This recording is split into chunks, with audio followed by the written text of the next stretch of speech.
తోమ అడిగాడు, ఎక్కడికి వెళ్తావు యేసయ్య అని. నేనే మార్గం, సత్యం, జీవం. ఆ ప్రశ్నకు జవాబిచ్చాడు. భారతదేశానికి వచ్చి ఆ ప్రశ్న అడుగుతున్న భారతీయులకు జవాబిచ్చాడు. అశ్వతోమ సద్గమయ, అయోమయంలో ఉన్నాను, సత్యం ఎక్కడ? యేసయ్య నేనే సత్యం అన్నాడు. తమసోమ జ్యోతిర్గమయ, అంధకారంలో ఉన్నాను, వెలుగెక్కడ?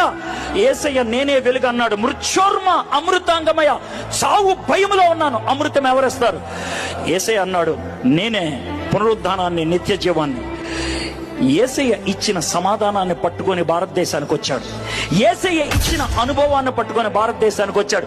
భారతదేశానికి సువార్త బ్రిటిష్ వాళ్ళు తీసుకురాలా, భారతదేశానికి సువార్త అమెరికా వాళ్ళు తీసుకురాలా, భారతదేశానికి సువార్త ఐరోపా ఖండం నుంచి రాలా, భారతదేశానికి సువార్త ఆసియా ఖండం నుంచి తోమా తీసుకొచ్చితే వచ్చింది.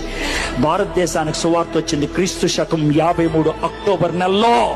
దిస్ ఇస్ ప్యూర్లీ ఈస్టర్న్, ఈశాన్యంలో పుట్టింది. ఇది పాశ్చాత్యంలో పుట్టింది కాదు. అమెరికా అప్పుడు లేదా, అమెరికా లేదు, అమెరికా లేదు.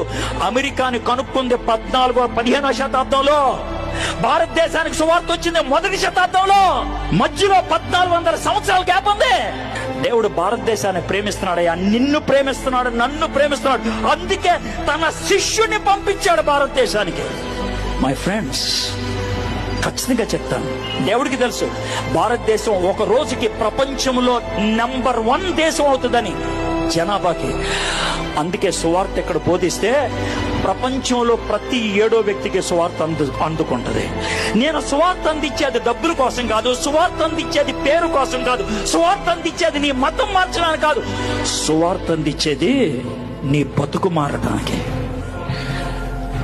That's all. నీకున్న భయం పోగొట్టడానికి, అంతకు మించి ఇంకేం లేదు.